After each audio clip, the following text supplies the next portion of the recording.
Popular Looksmaxxing influencer Clavicular has now been hit with a brand new lawsuit. He is being accused of having sex with an underage girl and later on injecting her with an unapproved drug. These bombshell new claims we are going to break down. We'll talk about the response, and we're going to do it all with Johnny Depp's attorney, Ben Chew. Welcome to Sidebar, presented by Law&Crime. I'm Jesse Weber. By the way, if you're watching this and you're into content creation or you're putting things out on social media, you might be wondering, how do we get all these clips out there so quickly? Well, we use something called Opus Clip. This is an all-in-one AI editor that makes it so easy to cut, create, and upload videos across any platform. Through AI, Opus Clip generates B-roll, it reframes footage, and it even cleans up audio. It is so simple. You just visit opus.pro/sidebar, you sign up, you upload, and in minutes you have perfectly edited clips ready to go. For TikTok, Shorts, Reels, Opus Clip is your one-stop shop, and having a tool like Opus Clip means our producers can get you viral courtroom updates instantly. This is the most powerful tool there is to share ideas and edit like a pro. So go to opus.pro/sidebar to get a free week and then 50% off. Okay, so we got this brand new lawsuit that dropped, and this one is against popular influencer Clavicular, real name Braden Peters. Actually, I think the best way to describe who Clavicular is and how much of a presence he has, and this is a guy who I will tell you is everywhere. He's everywhere. He's on social media. He's being interviewed. His rise has just happened so quickly. But I think the best way to describe who he is right from the lawsuit that was filed against him. Yeah, and yes, there are some allegations and there's a narrative put in here based on his description. But this is how the plaintiff in this case describes him. Quote, "The defendant, Peters, is widely known under his social media name of Clavicular. Peters has over 1 million social media followers as a result of his online promotion of Looksmaxxing, which is focused on improving the physical appearance of his online followers. According to Peters, Looksmaxxing allows someone to ascend from maybe slightly below average to above average through Looksmaxxing, so they can achieve the desired amount of wealth for a supermodel to date them. He has claimed that across society we should be advocating for looks. Peters has repeatedly claimed and bragged online about his use of illegal substances, including methamphetamine and ketamine, as well as the use of other injectable medication that is available online. Peters has repeatedly bragged about his slaymaxing, which means sex with women he meets through his fame. Peters has admitted that he often creates online content so he can be pursuing one-night stands when he goes to parties and slay, which is a euphemism for sex. Peters refers to his one-night stands as a pump and dump. Now, by the way, included in that description are apparent links to videos purportedly of Clavicular allegedly saying these things. But according to Instagram, because we just did our own research to give you an idea about how big this guy is, he reportedly has almost 600,000 followers on Instagram, over 145,000 followers on X, almost 930,000 followers on TikTok, over 331,000 on the streaming platform Kick. Now, interestingly, by the way, it was only a few days ago that he was reportedly kicked off of YouTube for allegedly creating new channels after already being terminated previously. People magazine reported that his previous channel was removed, quote, due to content that facilitated access to websites that violates its policies on illegal or regulated goods or services. And Clavicular reportedly admits to using drugs and famously claims he smashed bones in his face with a hammer. It's all part of improving one's physical appearance. So yeah, he's a controversial person, okay? And by the way, talking controversial, he recently reportedly was sent to the hospital after a suspected overdose. Just gives you context about this before we get into the lawsuit. Okay, so I'm going to do an overview of the lawsuit. We're going to break it down, and a little bit later on, I'm bringing on Johnny Depp's attorney, Ben Chew, to talk about it too. The strengths, the weaknesses, the damages, we'll get into it. So you have this lawsuit that was filed by Aleksandra Vasilevna Mendoza. State Court, Miami, and it is against solely Clavicular, real name Braden Eric Peters. And right at the beginning, Mendoza claims that she was a minor under Florida law at the time that some of this allegedly happened, but says she's now 18 years old.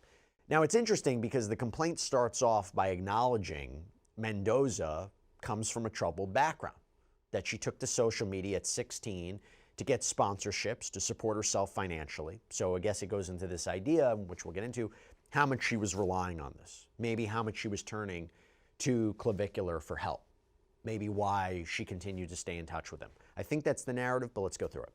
And she apparently, according to this, was referred to on social media as Allura or Allura Ziva. So you go to May 2025, and she alleges Clavicular pays her $1,000 to film videos. And again, allegedly 16 years old, claims that Clavicular wanted her to be the female face for Looksmaxxing, and that Clavicular allegedly helps her create videos and write scripts for her.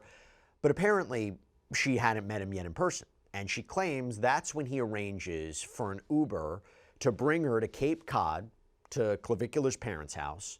And she claims not only were Clavicular's mother and grandmother at the home, but with the mother fully aware, there were excessive amounts of alcohol that were served. And she claims Clavicular was under 21. Again, she claims she was underage, okay? And she claims that when she goes to the house, she goes to his room, he supplies her with vodka, she's inebriated, and he has sex with her, and she wasn't able to consent. She alleges that when she wakes up, she finds Clavicular again having sex with her without her consent. She claims she's sent off in an Uber, doesn't see him for 6 months. Fast forward, November 2025. She's out in Miami, and she claims she sees Clavicular. He allegedly compliments her on how her looks have improved through Looksmaxxing. He allegedly invites her and her friends over to his place for a streaming session.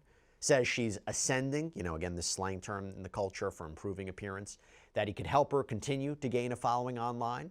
In the car, she claims that Clavicular and his friends snorted this white, powdery substance. She claims she refused to participate in this. And according to the complaint, they arrive at this place in Delray Beach. It's about an hour away, and I'm going to read the rest of this verbatim, okay? Quote, upon arriving at their destination, Peters attempted to kiss and seduce Mendoza.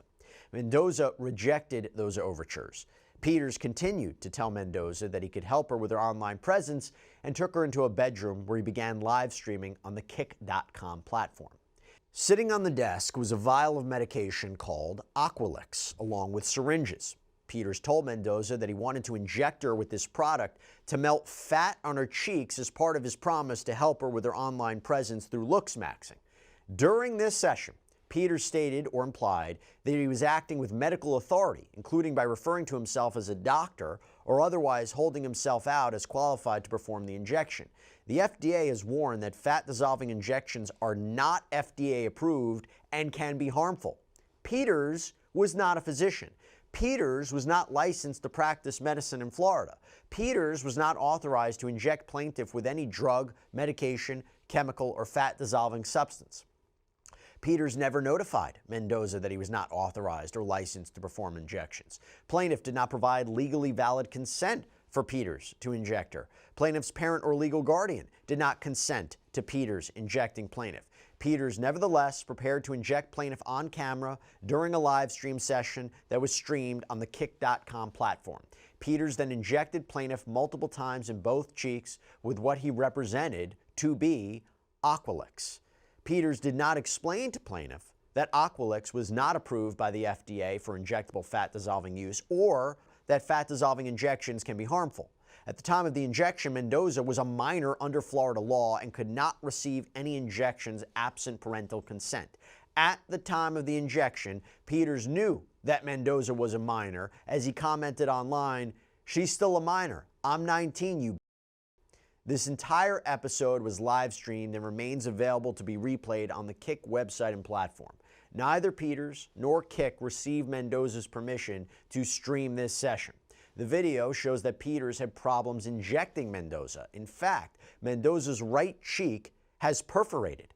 During the video, Peters stated or suggested that methamphetamine had been added to the injection mixture. After the first injection, plaintiff appeared drugged on camera. Plaintiff believes that she may have been injected with methamphetamine or another undisclosed substance. During this entire session, Peters, through the Kick platform, was receiving, processing, sharing, or financially benefiting from paid viewer engagement, including subscriptions, donations, tips, platform currency, or other monetized activity available through Kick's platform. Now, after this, she does claim that they did see each other other times, claims that he would pay bouncers to let her into bars, get drinks for her, and she claims that she thought all this time that he was trying to help her with her career. And she makes the claim also that these encounters were streamed on Kick. Then, she alleges that in 2026, Clavicular embarks on this campaign to discredit her, and she ultimately loses sponsorships and sponsorship opportunities. That she cites how she signed a contract paying her $15,000 a month with an online trading platform. So this goes to the harm component. And then it says, quote, upon information and belief, Peters' campaign to discredit plaintiff was undertaken in anticipation of plaintiff asserting claims arising from the live-streamed injection and related misconduct. So she's suing Clavicular under 4 causes of action, 4 claims. And I want you to listen carefully because I'm going to talk about this with Ben Chu a little bit more about what is not included in this. So the first is battery, allegedly intentionally injecting her, causing physical and psychological injury.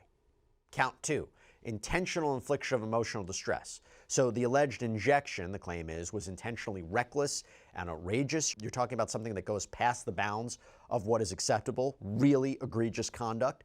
And she claims it caused her severe emotional distress, trauma, humiliation, nightmares, panic, fear, mental anguish. Count 3, fraud. So this is about Clavicular allegedly not telling her he wasn't a licensed healthcare provider and didn't have the authority to inject her before allegedly doing so. And you follow that with the allegation that he didn't tell her that she needed to have parental consent.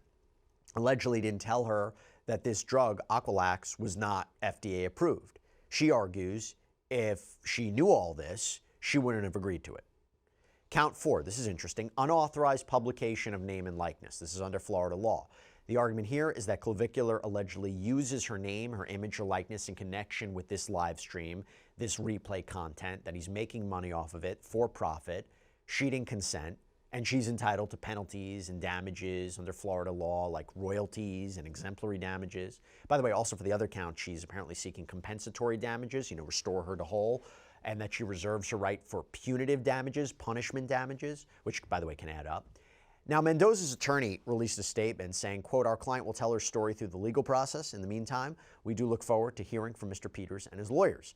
While speaking of that, Clavicular's attorney, Steve Kramer, adamantly denies the claims, releasing a statement. We are aware of the complaint recently filed against Mr. Peters. This is to Rolling Stone. These are allegations only and remain unproven. Mr. Peters denies the claims and disputes the characterization of events. He will respond through the appropriate legal channels and intends to vigorously defend himself. We will not comment further at this time. Okay, so now is the time where I bring in one of my favorites. I'm so happy to see him again. I'm bringing on Ben Chu, who, as you know, famously represented Johnny Depp, high-profile trial several years ago. We've had him on the show. We've had him on the program so many times since. My good friend, good to see you. Thank you so much for taking the time. I was telling you before, like, when we talk about high-profile lawsuits, this guy, Clavicular, is massive right now. He is massive. He is getting a following, and getting a following so quickly that I'm very curious to know how this fits into it and what the repercussions could be. And I want to break down this lawsuit. Just generally speaking, you had an opportunity to review it. What do you make of it? What do you make of the allegations? Jesse, it's great to be on again. I find this complaint quite disturbing, as I'm sure you did, but also puzzling in the sense that it appears to describe, almost in the background section, an alleged sexual assault, which allegedly preceded the incident whereby he supposedly injected her with some fat-reducing drug. So it really begs the question, if she believes that this was a sexual assault, why that's not part of her case in chief. Why do you think that wasn't included? And I actually did a double take too, because when I was looking through the causes of action, it was all about the injection. It wasn't, I mean, look, the allegation about this sexual assault when she was a minor, I mean, that's the allegation. That provides context. It provides part of the story. But it wasn't, as far as I could see, and you looked at it too, right? It didn't make up any one of the individual causes of action. Would there be a strategy there? Well, I think the strategy, to the extent that I don't think there's any time bar issue. I don't think it's a statute of limitations issue. I think by making those allegations, I think you're certainly seeking to poison the jury, the fact finder, against this, against the defendant, Clavicular. So you think that this is a situation where that whole account could be thrown out, that a jury or a judge wouldn't hear it?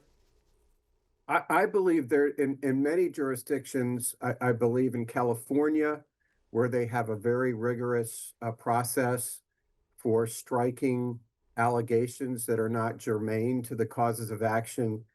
And even in Virginia, where I frequently practice, judges are constantly on the alert for gratuitous allegations and they seek to strike them. I'll give you one example on not as nearly as controversial a case. It was a case involving a property settlement agreement, and there was an allegation in that particular complaint about our client having committed adultery in the course of the marriage.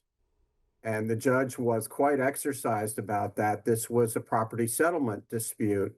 It had nothing to do about the party's conduct during the marriage. And he struck that allegation and he reprimanded the counsel for raising it in the complaint. So this is what really struck out to me. It seemed to me that if she believes this incident took place, she should have alleged it and alleged it as a tort. How do you prove harm? How do you prove the damages? How do you prove what she suffered or what she claims she suffered as a result of the injection? That will be challenging.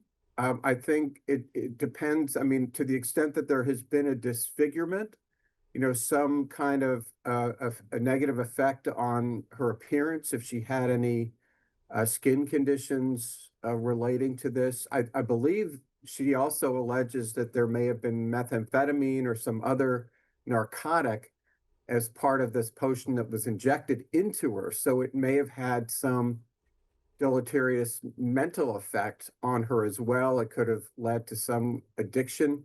So that will certainly, I would imagine she would have to have some medical records and probably a medical expert to testify as to the physical damages. And she's, as you know, Jesse, she's also alleging emotional distress, intentional infliction of emotional distress. And that's a broad term. That's a broad cause of action. Generally speaking, it's so broad that it can encompass a lot of different alleged behavior, but it really has to be, egregious. It really has to go beyond the bounds of decency. And if I were just to tell you the headline, popular Looksmaxxing influencer injects another influencer in the face with a drug without a license, without her knowing what this was all about. I mean, that's the allegation. I would say, okay, I think that probably could be defined there, but it's not a slam dunk, right? Because I'm looking at it, right? And they say it has to cause severe emotional distress, trauma, humiliation, nightmares, panic, fear, mental anguish. It's a common cause of action, but it's not always the easiest to prove, right? I completely agree with you, Jesse. And I don't think even on its face, this would, not to use a pun, but even on its face, I don't necessarily think that this rises to the level of stating a claim for intentional infliction of emotional distress. As you note, the standard is incredibly high for that, and I'm not sure that this really meets it. I don't know whether it's thrown out on a motion to dismiss, but it might be. The counter argument would be, and I haven't seen the full video of this allegedly happening. I've seen what appear to be screenshots online, but it's so difficult to know what's real or not. But they seem to say that this was live streamed, right? That this was recorded on the platform. If there's a video of him allegedly injecting her, and I mean, we'll see what their defense is. I have nothing to say right now that he is licensed to make these injections. I mean, maybe they'll. I haven't seen anything to suggest it, but if he's not licensed to do it, and he injects her, and her parents never consented to this, isn't that the case for her? Isn't that a win for her? It certainly could be. And to play devil's advocate for a moment, I mean, she has a history with him. So I imagine that she had some sense of his not having any medical training. He was a fellow influencer, albeit of a higher standard, higher status and higher age. So I think there's some issues of fact that a jury is going to have to decide. If she was underage, or when this happened, or she was, I'm not entirely sure exactly what age she claims she was when this alleged injection happened. Wouldn't she need her parents' consent though? Like, it doesn't even matter what she believed, or? Yeah, that's a great point. Whether that goes to the battery count or whether that factors into the intentional infliction of emotional distress, I don't know that the interplay between those two things.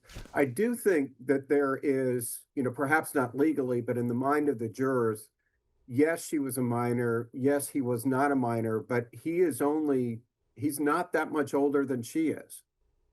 So this isn't a case of a 40-year-old and a 17-year-old. This is the case of somebody who is only, 2 or 3 years older, as I understand it. And I do think that might affect how a jury sees this. Which goes to another point. I've seen this video. It was up on it was up on a X page, Clavicular Updates. I don't know if it's genuine or not. It could potentially be. Let me play it real quick. And what else? Not dating Clav. Just did a little stream together where he injected Aqualix. It was really fun. Super nice. Send me an Uber home right after. If that's true, there's two ways to look at it, right? One person could look at, she said she had no problem with it and now she's suing him. This hurts her credibility.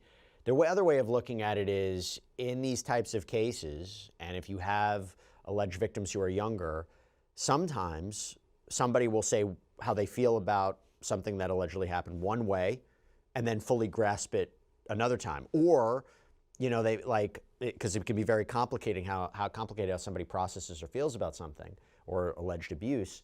But the other way of looking at it is, too, if she thought that he was going to help her career, she would say whatever she needed to help, to make sure that he helped her. And when he didn't actually help her or turned on her, according to the allegations, that's when she's like, okay, this is the real truth. This is, yeah, I said that on tape, but that's not really how I felt. Talk to me about what we should be thinking there.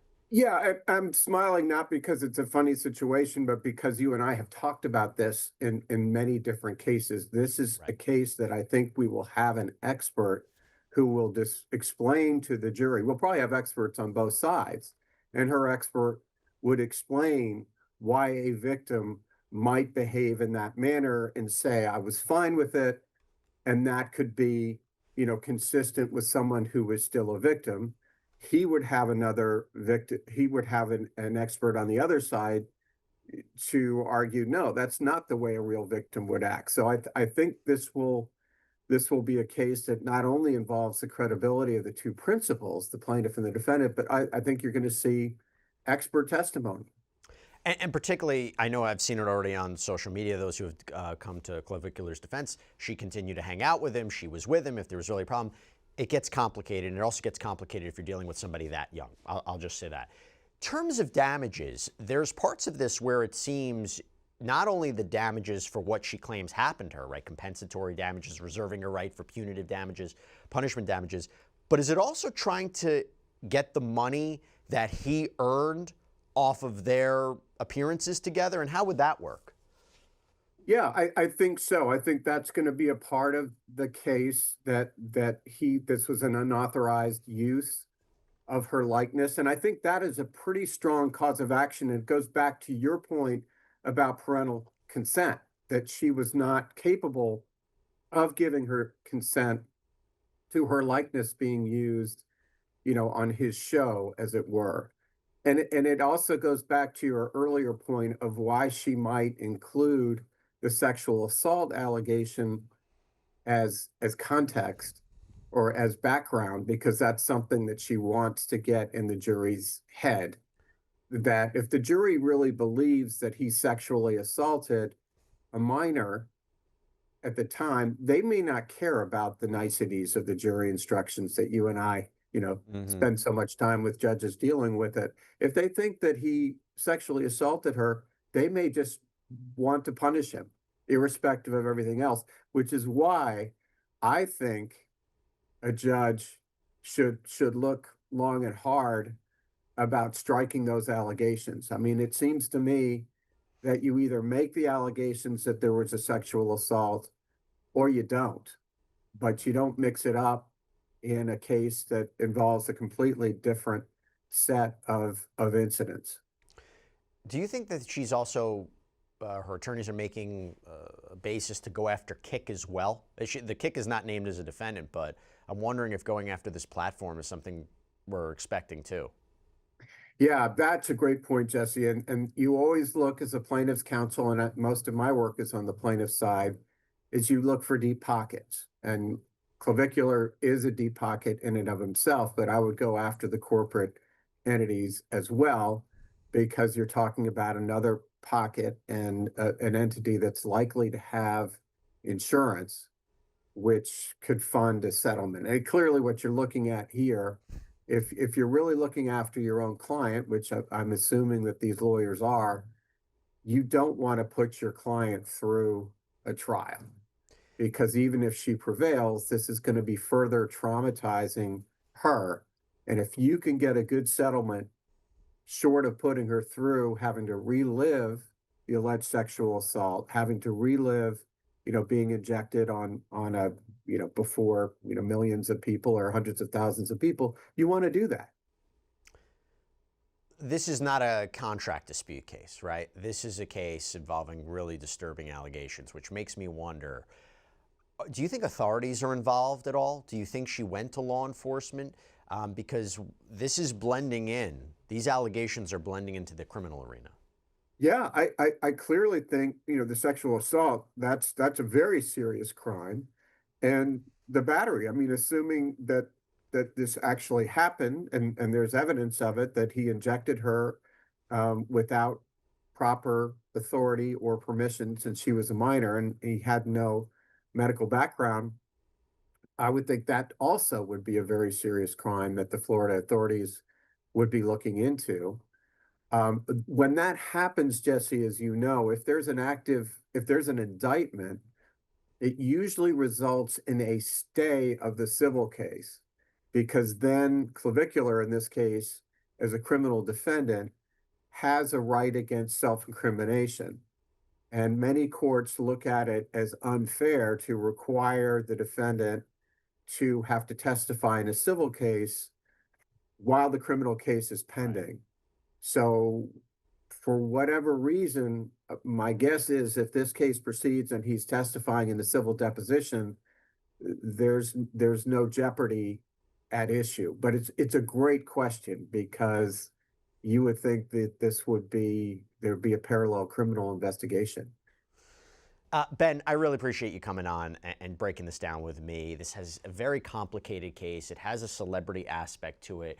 That takes it into a different realm. You are the best in the business. I really, really appreciate you taking the time to talk about this with me. Thank you. Thank you so much, Jesse. I really appreciate it.